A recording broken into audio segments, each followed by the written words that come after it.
মাছের টক আমার সেরকম পছন্দের নয়, কিন্তু এই মাছের টকটা যদি একবার খাও না, আমি সত্যি বলছি, যারা টক পছন্দ করো না তারাও কিন্তু এই মাছের টকটা খেতে পছন্দ করবে।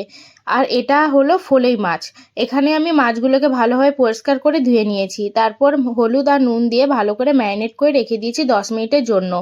তারপর কড়াইতে তেল দিয়ে তেল গরম হয়ে এলে একে একে মাছগুলো ভেজে নিতে হবে। মাছগুলো ভালো করে ভাজা হয়ে এলে আবার কড়াই অল্প তেল দিয়ে কালো জিরেটা হালকা ভাজতে হবে। তারপর বেটে রাখা সর্ষে ও পোস্ত দিয়ে ও অল্প নুন দিয়ে ভালোভাবে সর্ষে পোস্তটাকে ভেজে নিতে হবে। আর এখানে আমি তেঁতুল জল নিয়েছি, তেঁতুল জল দিয়ে ভালোভাবে মশলাটার সাথে মিশিয়ে নিতে হবে।